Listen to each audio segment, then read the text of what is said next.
hit record, and I guess we're going to get started. So I am Thank here. you, Jay. I'm here in Lexington, Virginia, sitting across from Ben Worth, who is the Vice President of Academic Affairs for Mountain Gateway Community College. That's exactly right. And also we cycle together, so we've got that in common as well. We do. And I guess full disclosure for this podcast, I also serve in an advisory capacity on the Mountain Gateway Community College Tech School, which is a lot of what we're going to be talking about today, which is one of Ben's big initiatives that he started. How many years ago did that get started? It's about 2 years in the offing right now. We've gone through a fairly lengthy approval process. Yeah. So just real quickly as some background, Mountain Gateway serves Rockbridge County, where we currently are. We have some of the neighboring counties. We're in southwestern Virginia, close to the West Virginia border, very rural area. And what we're trying to build up is a laboratory school serving high school students here in the service area, providing them with IT training in areas like cybersecurity, cloud computing, and technical support. All right. Well, it's a very exciting initiative. I'm as it grows, I'm excited to see that, and I'm sure it'll come with a lot of challenges and a lot of navigation that you've worked your way through, and that's not something everybody has the wherewithal to keep pushing for. Yes, so it definitely has been a process of sort of hurry up and wait and learn more about the application process because it is a new project for the state of Virginia. Yeah. So, Ben, before we get started, I gave you a brief introduction. Is there anything else background-wise or otherwise that you want to let folks know about you, about your school? No, that we're a comprehensive community college. We're small, so we have a transfer mission. We're helping students go to four-year university. So we have a strong career and technical mission. So we're putting out nurses and welders and electricians and everything from commercial driver's license to information technology experts. Okay, so let's jump right into it then and talk a little bit about your new initiative, right? And Sure. First question I've been asking folks is if you could describe, I guess, your role within this initiative, and in addition to that, your center's, I'm going to call it a center because we're calling primary mission and goals. Sure. So I'm the chief academic officer for the college. Several years ago, as an initiative from our governor, a proposal was out for the establishment of laboratory schools across the Commonwealth. These are sort of in the tradition of laboratory schools, John Dewey and what happened at the University of Chicago. This one is a little different in that the vision was a partnership of primarily institutions of higher learning. And in our case, we did a partnership with other K-12 entities that we serve. So as opposed to creating a separate school system sort of in competition with the K-12 here in our area, we work closely with them to develop something that would meet some of their needs. All of our high schools and all of our technical education centers have IT programs, but many struggle, particularly in rural areas, to provide the kind of IT training that's really top-notch. So while we have IT training, our goal is to bring it really to the next level. So the plan for this program is, again, pitched to high school students, primarily starting in their sophomore year, and leading to industry-recognized certifications. So they come to our program, and then they can sit for a Cisco certification in cybersecurity and networking, and then with that certification in place, could actually go right to work. And the vision for the program is even to have high school seniors doing internships, working with local businesses so they can get some actual hands-on experience before they leave high school. You mentioned something that I want to circle back to already, and for some context, a lot of these interviews that I've been doing so far are with folks who have been in pretty urban areas, so Portland, Chicago, and the like. And you mentioned a struggle with IT training, particularly in rural areas. Can you give me some more context on that, or why that's the case? Yeah, sure. So Rockbridge County is interesting geographically. We have two interstates running through here, but the nearest airport is an hour away. Large metropolitan area like Washington, D.C. is 2+ hours away. And finding local experts in areas like IT, and really across higher education, whether I'm looking for someone to teach biology or chemistry, it is a challenge. So I've worked in other states where I had local universities putting out master's prepared and doctoral prepared students, and those institutions are an hour or two away from where I live, so I don't have that population base to turn to that has those skill sets. They're here, but it's a challenge to get them to come work for me, and partly it's because of the job market. They can make a lot more money in the private sector than they can make working in education. Okay, so going forward, I'm going to call what I was saying the center MG Tech. So for folks who who are listening, they'll be able to kind of figure that out, hopefully. But the next question I want to ask you, I want to hear a little bit more about, is some of the challenges, and I'm sure you've got some unique ones that you faced when you were, I think, even before the funding, and if you could start there, and then we can work our way through it. Some of the challenges you faced in establishing MG Tech. Sure. Well, one piece is that there was an application that was required, and for other people opening, doing entrepreneurship or opening maker spaces, that funding source is can always be a challenge. So whether they're applying for grants or what have you, that was my challenge. There was a lengthy application process that went through a large state agency. This was the Virginia Department of Education.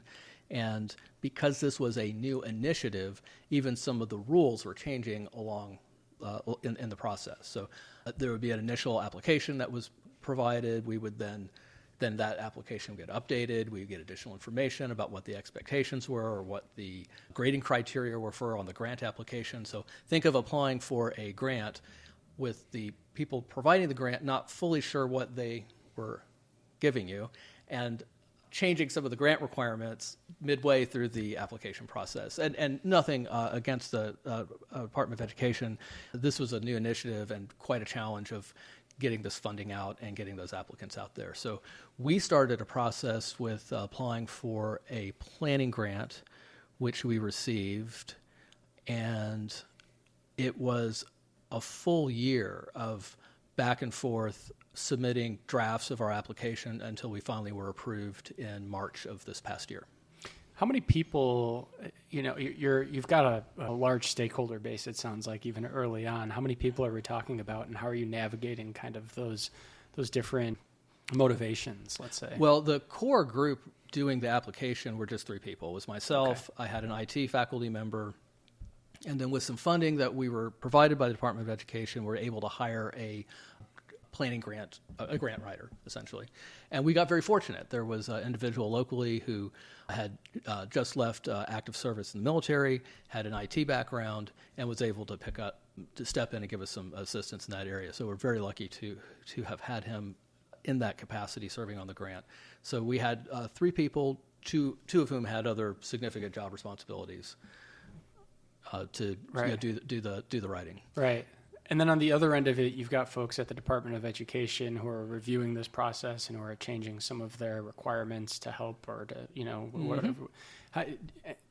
How many people are we talking about there? Do you even know, or what's that? Oh, well, I mean, ultimately we were approved by the full board of Education. So there are a dozen members on the board, but there were about 4 members that were on a committee specifically for lab schools.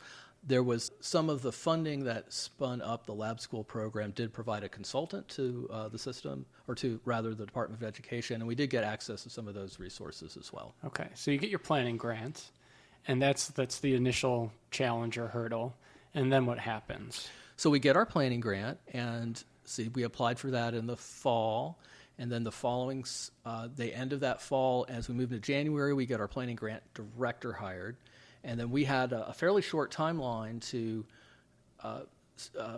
go through a lengthy application, and our target goal was submitting it at the end of the summer, and we actually met that goal. And so that fall period was a time of meeting with some of our stakeholders. So we visited with our K-12 colleagues, primarily with principals, technical education center directors. We visited some other technical education centers in Virginia. Good example is a little bit further north of the valley, a technical education center that has an existing IT program, so we can kind of look at how that program was set up. One of our technical education centers does some really good work in cybersecurity, so we met with that team. That helped inform the application we submitted, so we turned that application in at the end of summer, and we actually pretty much met our deadline. Our goal was June 30th. I think we got it turned in the middle of July. And then it went through a lengthy feedback from the committee. We would then submit revisions, and that process went on all through the fall and into the spring. So we submitted fall of 2023, or summer of 2023, got the planning grant 2022, submitted summer of 23, working on revisions fall of 23, and that process carried into 2024. And the final approval didn't take place until March 28th of 2024. So you mentioned you visited other tech centers, and I kind of want to synthesize two things here. So number one, we're talking about a rural area here that has its own unique hurdle. I don't want to say hurdles or challenges, but its own unique flavor, let's say. And these technical centers are in other places that maybe have a different kind of flavor or constituent base or something like that as well. Maybe not. I don't know. But if they are different, like, every place is a little bit different. And I'm wondering, as you're going around to like these other centers to see what they're doing, how you take their model and transport that here, given your different user base. Sure. Well, these are also rural counties. So one is near Waynesboro. Okay. And by technical education centers, I'm referring to a K-12 education center that is providing. Most counties, at least larger ones, will have a designated location that's doing a lot of career and technical education. So they'll have nursing programs, they'll have electronics programs. IT is a very common program in these areas as well. So those are helpful ones to look at.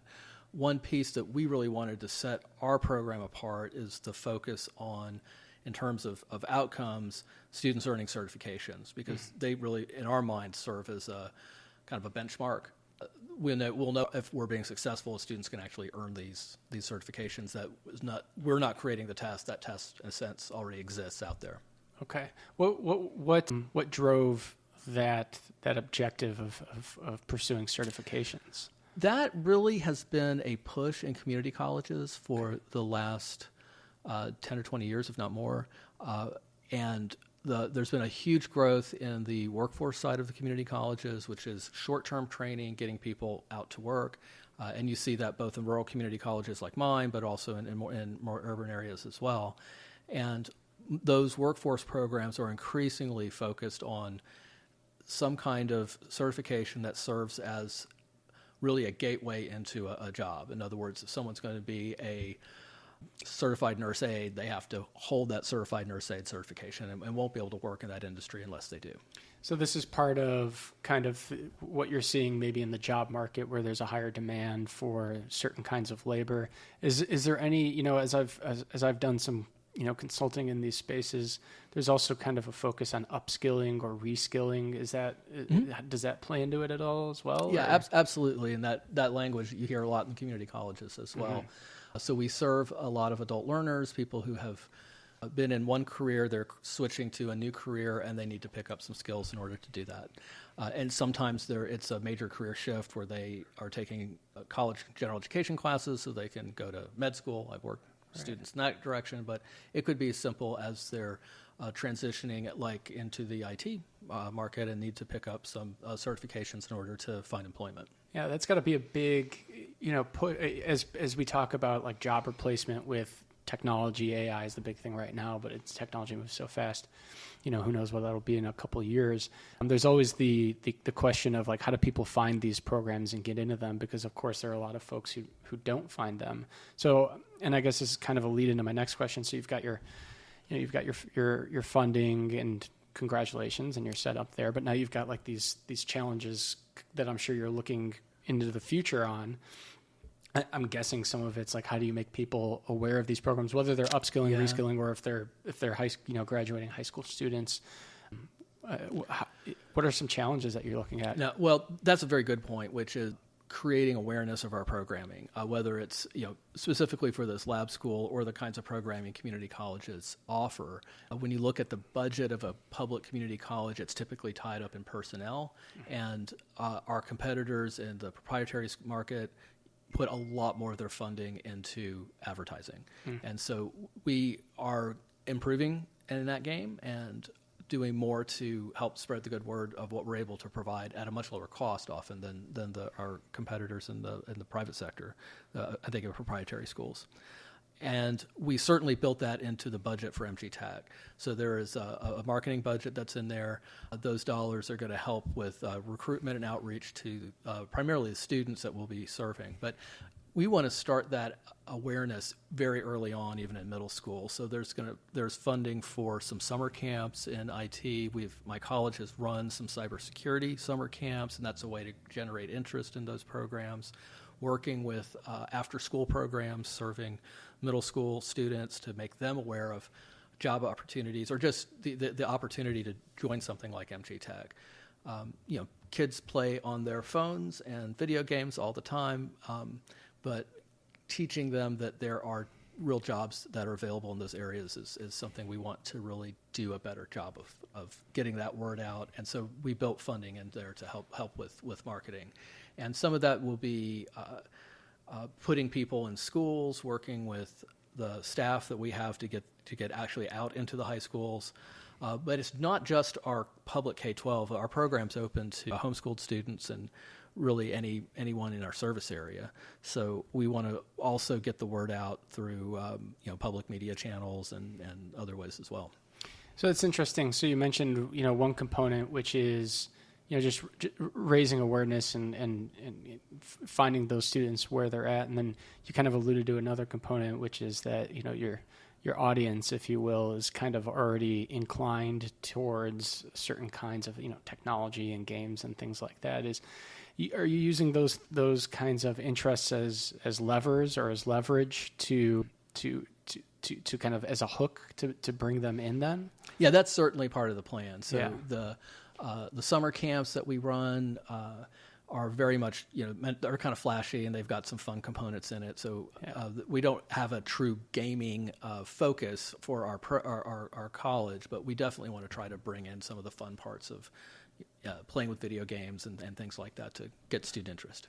Right. Okay. So looking forward, you're looking at all sorts of raising awareness and things like that. Are there any other kinds of, and maybe this is just the way I think, which is like, what are the things that I'm missing? Or, the Donald Rumsfeld, the known knowns and the unknown unknowns and all that. I'm always worried about the unknown unknowns. These are the things that keep me awake, What are some of the things on your roadmap that you think you're going to need to be tackling over the next several years? The unknown unknowns are those are impossible. Those are impossible. Let's talk about the unknown knowns or the known unknowns. The known unknowns. Right. Well, one piece of this we are, and we're still in the development phase. So this program will launch fall of 25. So we're right at the place where we can finish. We're moving into a phase where we're heavily focused on recruitment, but there's also some infrastructure work that needs to happen in terms of establishing policies, procedures, and coming up with just the logistics of getting the students engaged in the program. So to your question, we have to stand up a testing center because students will have to sit for these certification exams. We want to provide that locally. If we were in a large urban area, there would be a public testing center that would be right down the street. Ours isn't. It's an hour away. So we want to create one that'll be on our campus so that students can sit for the certification exams. I used to administer a Pearson VUE testing center. There are a number of hurdles that are required getting one of those up and running. So that's out there. The students will have the opportunity to come to campus face-to-face, sit next to an instructor and do their work. But again, we have a large geographic area that we serve. And getting students from some of our more remote high schools is going to be a challenge. They're going to be traveling 45 minutes or more to get to campus. So we are going to provide some flexible delivery of instruction so students can stay back at their campus and Zoom in to a class using any kind of teleconferencing software. We have the ability for students who miss a class to be able to go back to content that's recorded and available for them to see, but we want this to be engaging and interactive, and we want those kids to actually be part of a program where they are connected to other students across a large area. This school in many ways is going to function like a magnet program would if you were in a larger school district in a more urban area.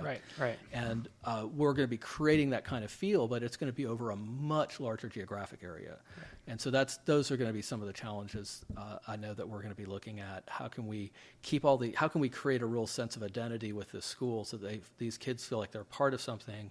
How can we ensure that they're really doing good learning, that if they're out there in Zoom land, they're not getting lost? And we certainly saw that during the pandemic, right? Yeah. Lots of kids that were very hurriedly rushed online without a lot of thought and development into what that online experience would be, and it didn't work well for many students. So we don't want that. We want to make sure we got all our ducks in a row and all our little pieces in place so that when students are involved in our program, it's a really quality experience for them. Right. So this is like a blended learning approach. So, and I know there's going to be a director for this center. So this question is for you, but it'll also be for this new director, I'm sure, at some point, which is talking about kind of two of my favorite topics: strategy and innovation. I like strategy. I've always thought of strategy as like it's the middle between where your values are and where the tactics are. Strategies come right after values, and they drive the tactics that come after that, right? And so I've always found it fascinating because if you pick the right strategy, it sets the velocity, the direction, and the speed that you go.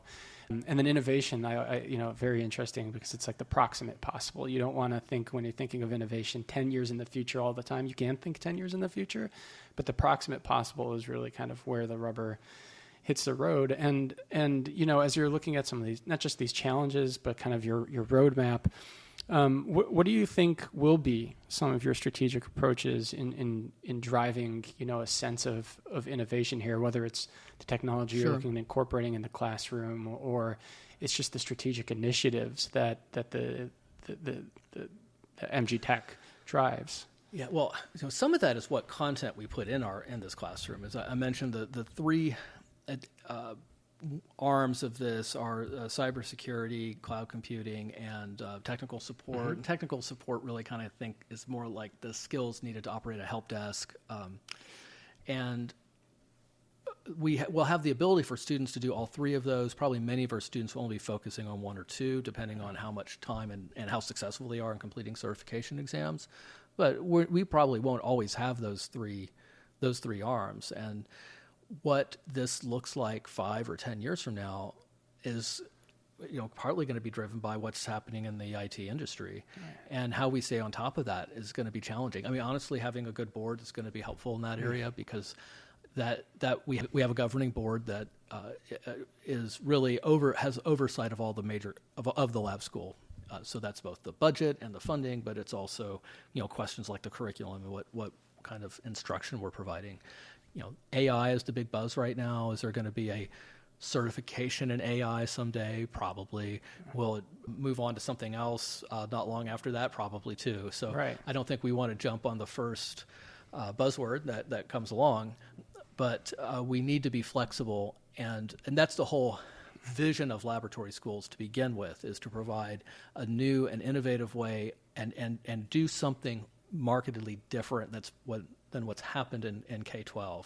And why our school is doing that is really focusing on careers in IT and certifications that allow the graduates and these students to move into those careers. And so you said a couple things there, which is a really good lead-in to my next question for you. You said a couple things about, looking into industry and where things are headed, and kind of trying to meet the students' needs and the career focus as well. And, I'm thinking of, I 4 or 5 years ago created a bachelor's program in industrial design with a couple other faculty at DePaul University. And a lot of it was the same thing. We had industry advisors who would come in and tell us, this is what people are looking for in industrial design. These are the skills that we're looking for when we hire them. And then we went back and we said, okay, this is what everybody's looking at. What's the one thing that we're going to say is different about our program? And if you join our program, you're going to get this only here. One of the advisors called it the gimmick. What's the gimmick? And that's like the creative part of it, I think, in academia. You got to find like the little manna that makes it interesting for those who are involved too. And I'm wondering like how you balance and well, first of all, I guess this is a two-part. What is that thing? We would also call it the hill we'll die on, which is like, it doesn't matter if people tell us anything. Like, this is the one thing. We'll listen to everything else they say. This is the one thing we want to do. And then my second question after that follow-up is, like, how do you balance that with, yes, they need to get jobs. Yes, we need to think about industry as well. Yeah, that's an excellent question. Well, I tell you what, really, for me, I want to find a way of leveraging all the great resources we have here in the area. And one is institutions of higher learning like the Virginia Military Institute and Washington and Lee University, because there's some great resources there that these students can take advantage of. I want this program to be something that is fun and engaging and giving students and these kids an opportunity to really step away from, to make the high school experience really unique for them and make it really fun and engaging. And I think that's when we will really be successful. Yes, we need to have those certifications in there so that the employability of these graduates is key, but something that's really fun for them to do. And frankly, opportunities for them to get engaged with kids across where we are here in the southern Shenandoah Valley and Allegheny Highlands. A lot of our students, these small, and they are all very small high schools, get very insular, and so this opportunity to kind of create bridges across different high schools. Sporting events do that to a limited degree. I'm hoping to really take that kind of to the next level, that we can have this program that's got kids who have both their relationships with their high school, but then they have this relationship with MG Tech that has kids all over this region in Virginia. And so what are ways that we can create a really fun programming where they're getting out into the community, working in businesses, but doing not just showing up and filling out a spreadsheet, but doing something really fun where they're engaged with and doing something really meaningful in a local business. Interesting. And that's got to be an interesting challenge too. As we were talking before the podcast, we were talking about other certifications, particularly in like the trades, plumbing or electricians or things like that. Some of the work that I did back in Chicago was with students who, high school students actually, who were interested in more hands-on things too. So is it going to be an interesting challenge if you've got, I don't know what that population looks like, but if there are students who and a lot of your programs are already doing a lot of hands-on things, and now you're bringing them into a classroom, or whether they're remote or the classroom, and they're doing digital things on a computer, how do you think about taking? Is this kind of making sense? Like, how do you get the hands-on into some of this? Yeah, well, we want some of it to be hands-on too. Right. So, sure, if they're in a coding class, Python is one of the courses that students will study early on. That's all digital. They're writing code in a computer. But many of our networking classes are hands-on. They actually build networks, so they're physical devices that they get to work with. And sure, there are simulators that they can run on a laptop that will simulate how they operate, create and build networks.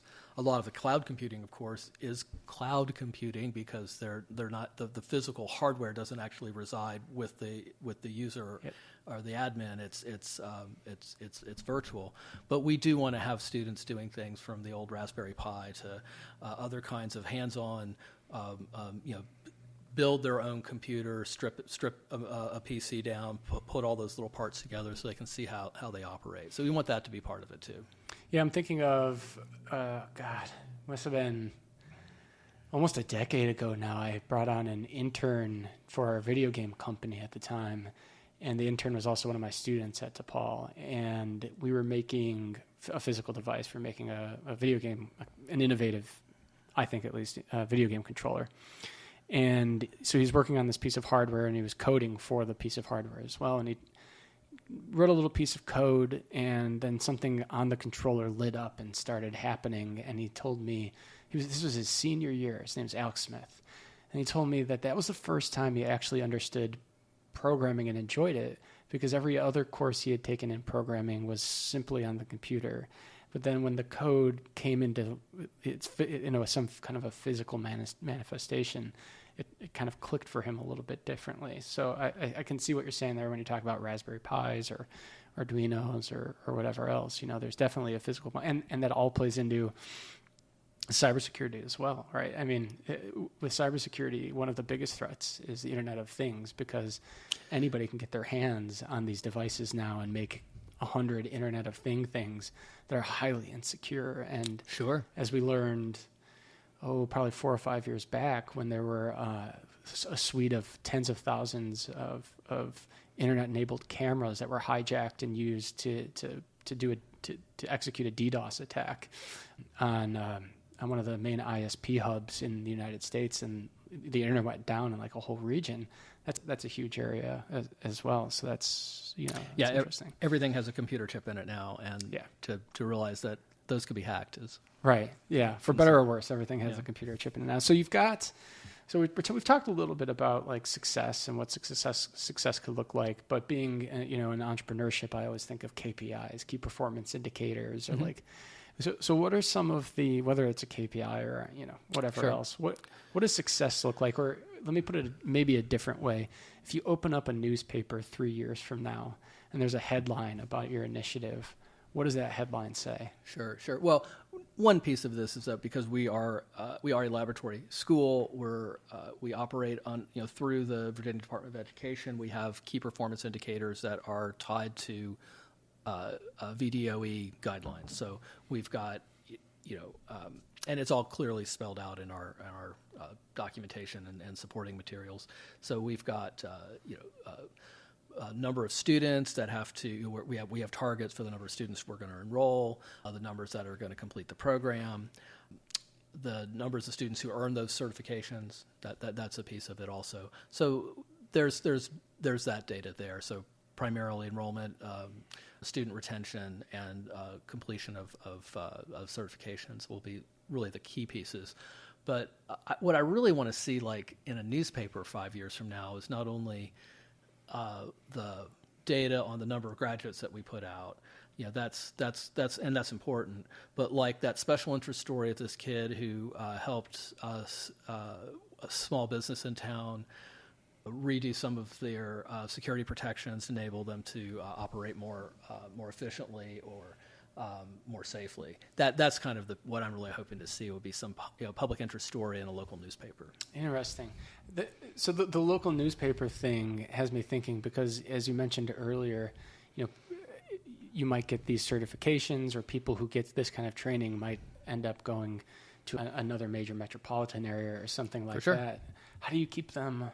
If that's one of the goal, that they're helping local, how do you keep them local too? Well, that's a good point. So, and I've been saying this throughout when I've been pitching the lab school to our local chambers of commerce and local businesses and to K-12. Certainly, many of the graduates of this program are going to move on to places far away from here and do great things. But there's also the ability for these students to stay, and I still believe this. There's that opportunity to do jobs in cybersecurity and cloud computing where they can stay locally if they choose to. Sure. And one thing we've learned from the pandemic is that the increase in remote workers is on the rise, and people can be effective remote workers, and more businesses are willing to hire remote workers because there are cost savings and also, frankly, opportunities for innovation, because they can bring in a lot of talent that they might not be able to find in whatever geographic location where they are. So I'm still bullish on the idea that we could create a program where these graduates of the program, if they wish to, can go on and earn associate baccalaureate degrees without having to leave the service area, and can find employment without having to leave the region as well. We'll see. Yeah. Is there a component of you can start your own consultancy or your own business? Are students, as they come through the program, going to be taught like how to articulate their value as a remote worker as well? How do they actually figure out that their place can be here still? Yeah, I'm taking notes as you're telling me all this, because that is something we'd like to see. We just launched a new career center at our college. It's just trying to work on things like soft skills and helping students with do interview prep and craft resumes and so forth. So teaching these students how to find and apply for jobs is going to be something we want to try to build into this, so they can even do things like just like what you mentioned. how to look for a job in the IT industry and how to look for jobs that are local with an actual physical brick and mortar business here, and we have those. But also how to look for that job that the employer may be in Northern Virginia or who knows where, and how to look for and find and apply for those jobs. Yeah, I mean, I know of at least one data center on Washington and Lee's campus that has all sorts of interesting information that they could potentially get hired to help. Yeah, with. Well, again, I've got my pen with me. I'm taking notes as you talk. So you talked a little bit about kind of like the remote or the blended aspects of the center, and both the balance that you'll have to strike with collaboration and with people feeling like they're a part of this place, right? Could you elaborate on like how are you? What are some strategies that you might employ to encourage that collaboration? Whether it's students who are doing blended learning or students who are coming from different high schools to the center, how do you bring them together? Well, so maybe one piece of that is we want to create community colleges have been doing a lot with online delivery of instruction. And we did a lot more of that during the pandemic. So we're getting better at figuring out how we can better create an online learning community with students who are accessing course content through a learning management system or zooming into using a video conference to access a class. And part of that is how can we actually get those students engaged with each other. So we're making strides in those areas, and there are lots of ways that faculty can see that students are working in small groups. Maybe they're not face-to-face and working on a project, but they're doing project-based learning and then learning how to use collaborative Excel spreadsheets and Word documents to create a project. So that's one piece of it. And this is our planning year. Our director is going to be really focused on partnering with our K-12 partners on how can we physically get these students to our campus at least some of the time? How can we create a kind of re-envision the field trip so that it's a really interesting, fun activity that really brings students together from across multiple school districts? And that's going to be one of our big challenges because it is multiple school districts. Each has its own unique version of block scheduling, and I know the flexibility of our program offering is important because those school systems all operate on different kinds of calendars. It almost seems like the strategies that you'll need to employ to ensure effective blended learning, if done well and with the appropriate tools, it's basically training them to become remote workers before they become remote workers. Like they're remote learning, and if they're using tools that they could then articulate when they're applying for positions, they might be able to. It seems like that's an interesting. Thank you for saying that. I'm going to make a note of that one also. But you're absolutely right. And in Virginia, there has been a push towards having every high school student take at least one online class, with the knowledge that doing online learning is more and more a reality for students in four-year universities, and even in small liberal arts colleges like a Washington and Lee, right. Students are still doing engagement using at a distance. Their classes are still traditional face-to-face classes by and large, but they're still doing all kinds of interesting engagement with other students and organizations around the world. And so, yes, by setting up the program the way we have, we certainly are preparing these students to go out and do telework and other kinds of at-a-distance job employment. Interesting. So, I want to talk a little bit about sustainability. So we talked about your budget. We talked about the a little bit about the funding and things like that. So it seems like you've got what we call you've got seed funding, right? We are very fortunate that the funding that's provided by the state of Virginia is instrumental. So, and we have almost $2 million to get this up. Now that's over a 5-year period. Right. That includes both a large infrastructure of technology that we have to purchase. It also includes personnel costs. But 5 years from now, this project has to be self-sustaining. And that will be a challenge, and it'll really only occur when we have to get a critical mass of students enrolled in it. Okay, so some of the strategies to ensure sustainability then are the things we've talked about. It's outreach and awareness and and to bring students in and things like that. Outreach and awareness, doing things like having summer camps that get students while they're in middle school, put this on their radar, get them excited, different kinds of events that could take place on campuses targeting freshmen. And so that way when we start enrolling students as sophomores, we then have a strong class coming in. So as you've mentioned, over the next 5 years, a lot of things might change. Technology is changing. Demands in the industry are changing. Who knows if AI is going to be the next 5 years, or if it's going to be the next 2 years, and then something else comes along. You mentioned the advisory board a little bit, but I'm sure there are other. What kind of feedback mechanisms have you put in place to be able to kind of like to pivot or to tell you like when changes need to be made about the strategies that you're employing? Well, all of my programs at the college have an advisory board, and our information systems technology program also has an advisory board. It's primarily made of local IT businesses, so we turn to them for guidance in that area as well. Making sure that all of our faculty have professional development opportunities is key as well. So, and fortunately, I've got funds that are part of MG Tech, at least for the next 5 years, to send my director and some of the faculty who will be teaching the program to conferences so they can have that kind of engagement as well. So that we really do need to have them connected to what's going on in the IT industry, because you're right, it changes a lot. So then you've got all these students as well, and you mentioned before they're playing games on their phones, whatever. How do you use them as a feedback mechanism as well? Like, what are they telling you, or are they telling you anything?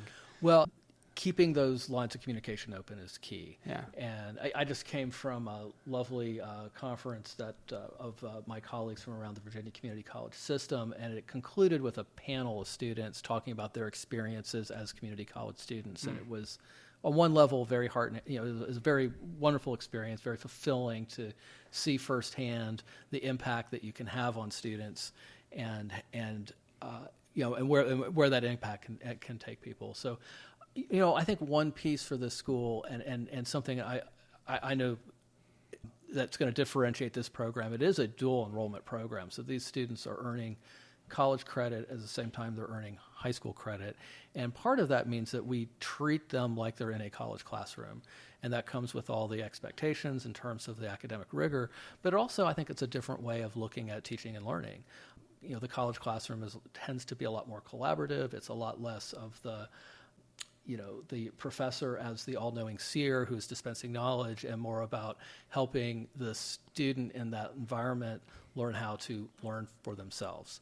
That's not always the case in every single class. If you're doing a coding class, for sure you've got to learn and memorize these, different rules and syntax.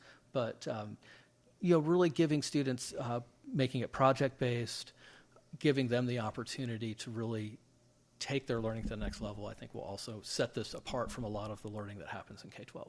Yeah, I think when students take control of their learning and their environment, that can be a really powerful thing. I'm thinking of a lot of the spaces that I've stood up, at DePaul and now at Washington and Lee, where, even having, 8-10 student employees running a center on a day-to-day basis helps provide you with some of that feedback mechanism, because you tell those students that these are what our goals are.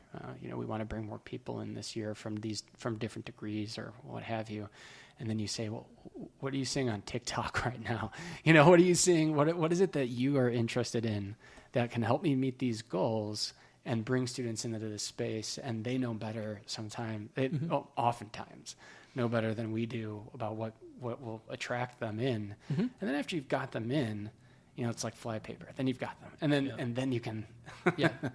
Yeah. We my college has run successfully it's a governor's school that's got a STEM focus, so physics, chemistry, biology, and as part of that program, they all do a year-long project. It's a research-based project, and I get to see the result of that project every year, and it's really amazing what these kids do. It's the science fair, but they've spent an entire year developing it as opposed to a 2-week project. Right. And I'm hoping that we can do with MG Tech something like that. Oh, very interesting. Okay, so that's First of all, I agree. Like a year to be able to really sit and look at something is it's valuable not only because the product is going to be more polished, but it teaches somebody to sit with a thing for an entire year, and that can be miserable sometimes. I had a student come in just the other day, and he's doing an independent study with me for a video game, and he says, "Is it boring making video games sometimes?" And I said, "Yeah, you've been working on this for 6 months now. That's what it's like. It gets boring sometimes, but at the end of it, you'll have something special, and then maybe other people will want to do that, and we can kind of bring them in to do those things too." I'm wondering so you've gone through all of this hard work to get this set up. There are people who might be in a similar situation to you, but there are also people who are, I'm thinking of when I worked with companies like Caterpillar, and they've got their own innovation centers. And then there are these independent centers that, either government funded in a city or they found funding somewhere else. What are some tips that you'd give folks who are trying to get started for the first time and creating their own space? Well, the biggest tip is building up those partnerships. I could not do my work in a community college if it weren't for my partners in K-12. They're very important to what we do. I couldn't do it for my partners in business and industry. So I've got representatives on both the governing board, but as my advisory board for the IT program that work with local IT companies, and that input is super helpful, and other partnerships across higher ed as well. So some of that's built in for me. I'm part of a 23 community college system here in Virginia, but I also work closely with other four-year institutions as well. So it's not just the other community colleges in the state. We have our partners where our students transfer and go study. So that's one piece. Regionally, we've got our the other higher educational institutions here in Rockbridge County, and I work with them also. So we're looking at partnering with a cyber defense lab at the Virginia Military Institute. They have a mission that's different from ours, but there will be parts that will allow us to overlap and have students take advantage of some of the resources that they have. This innovation center we have here at W&L is another example of where there may be looking for opportunities for partnership there too. So I think that's my biggest advice is where are your other partners out there that you can look at, and it's it could be other.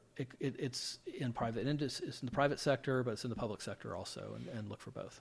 So I want to ask a follow up to that, because I've heard it said that there's a difference between advisement and involvement, and the point that the person was making is one of my mentors who told me this, is that if you ask somebody for advisement, they will do, I don't want to say the bare minimum, but they'll do exactly what you ask of them and no more.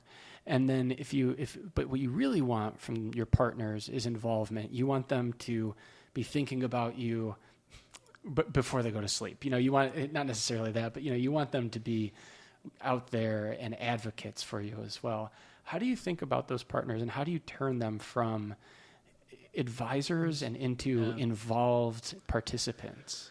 Yeah, that's a good point. And the more that they have some skin in the game and they've got some stakes that are involved in it, that helps. We had a very vocal supporter who was a superintendent for one of our local school systems, and she knew that this is going to help her achieve some of her goals in terms of measures that she's given for measuring the success of her school system. So that is a good example of a strong partner.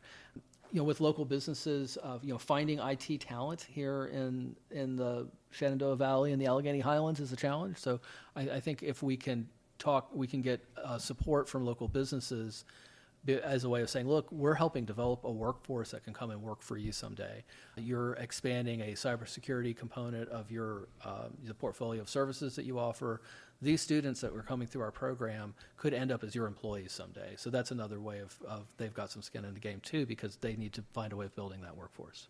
Skin in the game, I like that. I don't know if you've read any Nassim Taleb. He's the guy who he invented the concept of the black swan, and famously predicted the 2008 crash and things like that. He calls them fat tail event. He's got this idea of fat tail events and things like that. But he's also got this concept of skin in the game, which is like whether it's capital or time savings or something like that. How do you leverage the things that that make people tick and find those, I hate to use the word synergies, but the synergies, the overlaps to get people really kind of active. Yeah. Or simply, what's in it for me, and Right.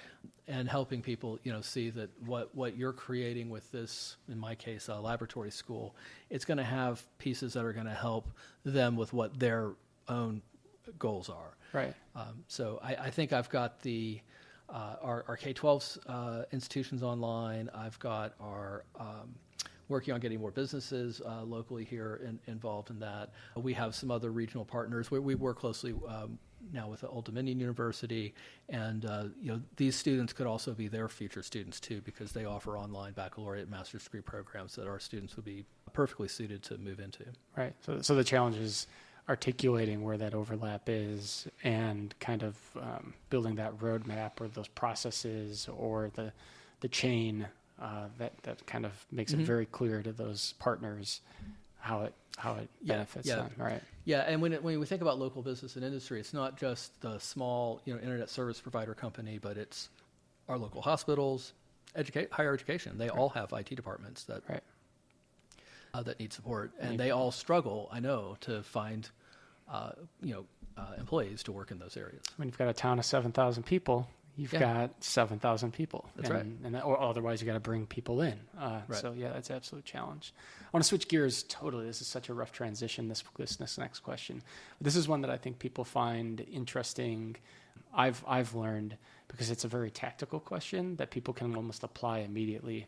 And the question is, what are some of the essential resources or technologies that the center will be utilizing or implementing to make its day-to-day operations function?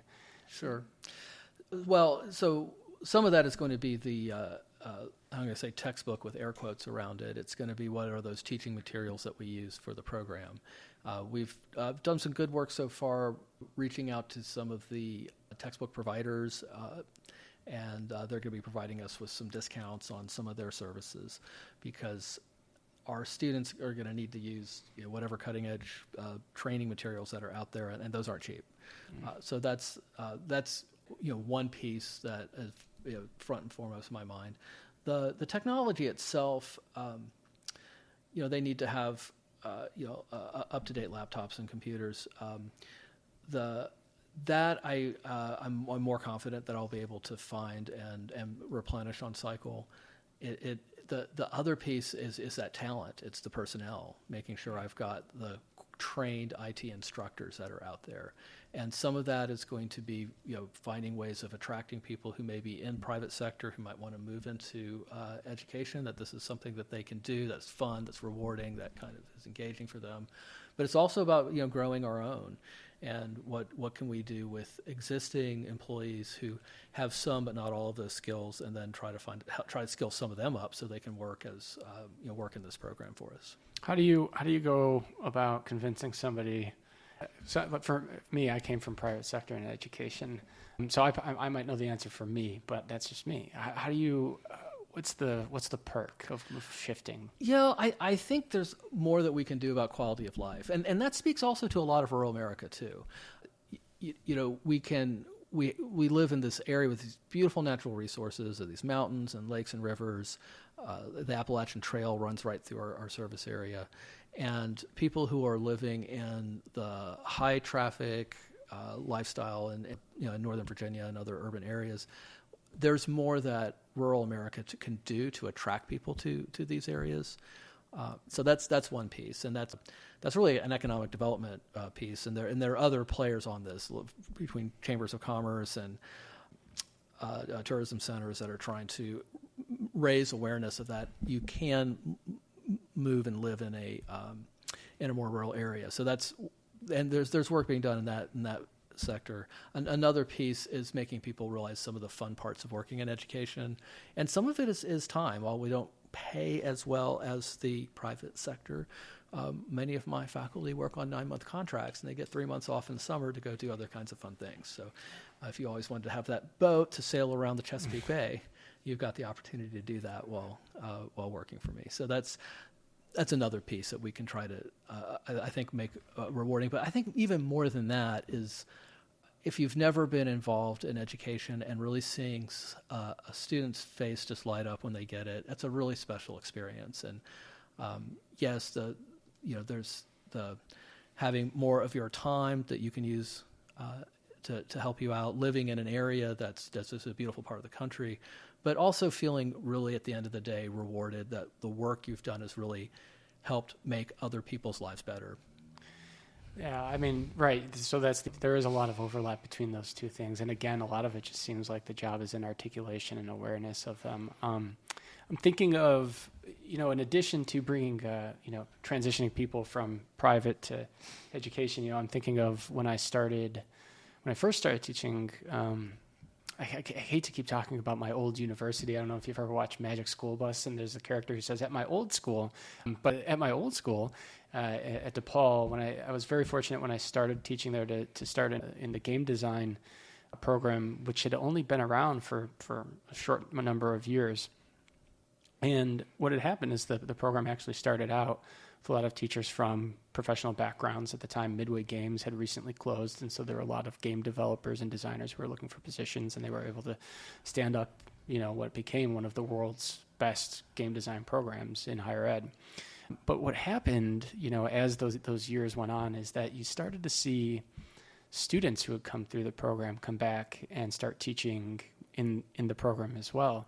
Do you have any thoughts or plans to bring, your students are going to come through this program, and it could be a gold standard program. How do you bring them back too? Oh, that's a really good point. I've not really given that as much thought as I should, but I would love to see graduates of our program come back and work for us. And we have employees at my college who are graduates of our college. Yeah. And the more that they can go out, get some real-world experience, some practical experience, and then find their way back to us, I would certainly welcome that. That's another way of sort of growing your own. Right. And then they would be coming back with kind of industry perspective and bringing kind of some of those new ideas into the program. I've heard it said that the best way to know the future is to make it. So this question, I want to put some context on it, which is, I think probably some of these challenges that we've been talking about are kind of, as the industry changes rapidly, how do you adapt to it? But my question is, how do you not only adapt to it, but as an innovation center, I think some of your challenges, how do you invent the future? I don't know if you've thought about this. This may be an unfair question. And I think this goes back a little bit to some of the talk of what's the special, different thing about the center as well. But how do you think about addressing a challenge like that? How do you go about creating the future too? Creating the future. Well, kind of getting back to the idea of, can we create a program that's really special that allows students to grow within it and to bring their own personal A game to it, where they can, it's not just, checking off that they can do coding or networking, but that they then have the opportunity to do some real experiential learning's catchphrase, but getting out in the community, getting involved with the local business in some way, and then taking their own creativity to that. Right. I'd love to see this program someday being able to do things like that, where students are using their creativity to solve problems. Creativity and technology aren't often thought about in the same sentence. What is that? And by that I mean, and it's not always fair, but by that I mean, especially if you're working at a tech company, you've got the computer programmers, and and then you've got designers or strategists, and sometimes people think of those as left brain, right brain kind of differentiation. I took a Java coding class from a really wonderful instructor, and one of the things she tried to teach us not only was how to do the coding, but some of the elegance that occurs when you write code in a beautiful way. Yeah. And we would look at different ways of actually, and a lot of coding is solving problems, and mathematics is the same way too. Mm-hmm. It's you're looking at a way of solving some kind of a problem, and there are multiple routes that you can get from point A to point B, and what's going to be the most elegant or the most cost-effective or the fastest, or sometimes the most elegant, and finding that pathway there. Yeah. Yeah, no, I completely agree. I just wanted to put the question out there because, it's interesting to see how people think about that a little bit differently depending on, what their backgrounds are. So this might be an unfair question as well because you're only partway through the process of developing, this entire initiative.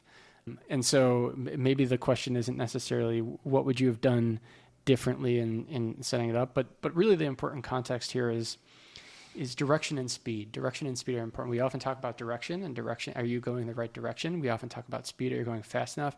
But to me, at least, it's always the combination of the both. You have to pick the right direction and the correct pace to get there. That's a good point. Well, one thing we delayed the launch of the program a year because we didn't have all the right pieces in place to start it this coming fall. And part of that was just a delay in receiving funding. Yeah. Had the application that we submitted in, fall of 2023 been approved, summer of 2023 being approved in early fall of 2023, which is what my hope had been, I would have had a director hired at the end of 2023. So when 2024 rolled around, we had the director in place, working with their school systems, recruiting students for a program starting this coming fall. Well, that all got pushed back by 6 months or more.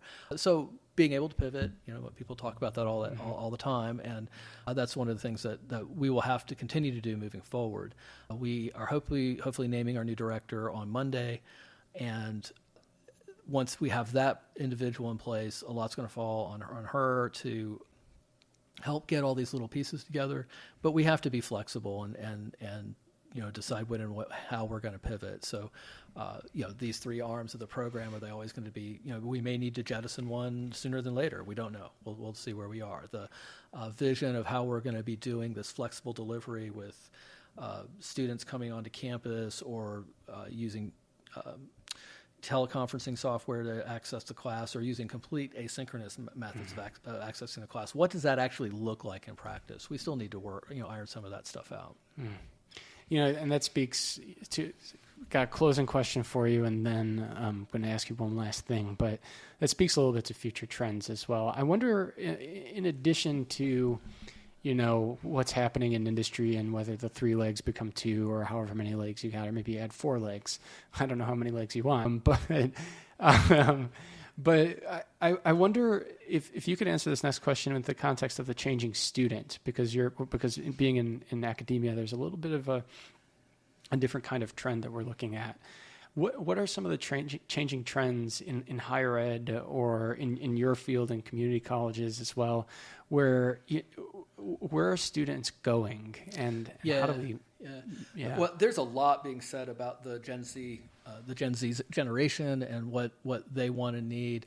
I think flexible and short-term training is on the rise. We were talking about that before earlier this afternoon, and I see a lot more of that happening, where students want to do learning outside of the traditional 15-week semester. They want to be able to get to their content more quickly. They're less patient when it comes to having to drive an hour to a class that meets twice a week for an hour and 15 minutes. And so how much of this is going to find its way into my program? Probably to some extent. That providing flexible delivery also may mean allowing students to work at their own pace to work through content. So some students may be able to go much more quickly through a program and be able to get a lot more accomplished in their time with MG Tech than other students. And we should be willing to let that happen. So there may be that kid who really is only able to get through one arm of this program. And there may be others who get through all 3, and maybe even be able to do things beyond that. Yeah. So finding a way to build that kind of flexibility into it, I think, is important too. Because I think that's one thing that is markedly different about this generation than my generation. I'm Gen X, and it's wanting to people who are much more focused on efficiency and time, and the amount of, and less willing to invest, or when they're investing their time into a long-term project, they want to see some short-term results. It's interesting. I had a conversation with a colleague the other day where we were talking about game theory, actually, and I forget the exact concept, but he was talking about discounts, not discounts like, you go to the grocery store and you get money off, but discounts like future discounts. And so if you know in game theory, you're trying to figure out like Prisoner's Dilemma in particular, you're trying to figure out the probability of what somebody else's decision is going to be. The optimal decision in game theory in Prisoner's Dilemma is that both individuals work together and achieve some small reward, but if one person defects, they get the larger reward if the other one does not, and so on. And the point of the discount concept he was telling me is that if you know that you're going to work with somebody over time, a day, a month, a year, the longer term that is, the more likely you are to cooperate with that person and the more predictable the outcomes of the individuals are going to be. Anyways, the reason why I'm thinking about this is because sometimes, as we got into the conversation, we were talking about short-term thinking and how short-term thinking can be introduced for all sorts of reasons, cultural, societal, et cetera. But short-term thinking is I think on the rise, and as a result, you need to find ways to kind of leverage, turn students into, that's part of your job, to turn them into longer term thinkers and to cooperate and get on board with that. Yeah. Another, that made me think of another Gen Z characteristic that I see reported a lot, and certainly in my own experience working at a community college, is aversion to debt and being much more focused on return on investment, whether it's their investment in time or their investment in money, and students saying, I'm less willing to do a program that's very long term, or be very conscious about what's how much money will I be able to make when I'm done, or how much debt am I incurring that I'm going to have to pay back. Right. These are a lot of kids who, their parents got caught in that housing bubble burst, and they saw firsthand people losing jobs, and that's I think in a lot of people's mind too. Yeah. Well, Benworth, I know it might not seem like it, but we are well over an hour now. Wow. And last question I wanted to ask you is, sure, what should people be paying attention to that you're doing? What do you want people to be looking at? Where can they find you? What do you want to let people know about? Sure. Well, certainly they can find me with Mountain Gateway Community College. Just Google us up, and you can find us there on the web. We're located in Clifton Forge, Virginia. This was a wonderful opportunity that came available to me, and I think that's another thing to be aware of, is there are all kinds of funding opportunities out there for whatever kind of innovation center you're hoping to build up. This one was available to institutions of higher learning here in Virginia, but not everyone jumped on it. And when I saw it and saw that opportunity that was out there, I said, I think I can make this happen. I've got the support from my local school districts, and I've got the talent here with the IT program we had in place that I think I can make this happen. Great. All right, Ben, I appreciate your time. I'm sure people have a lot to learn from this, and look forward to seeing what happens with MG Tech going forward. Thank you, Jay.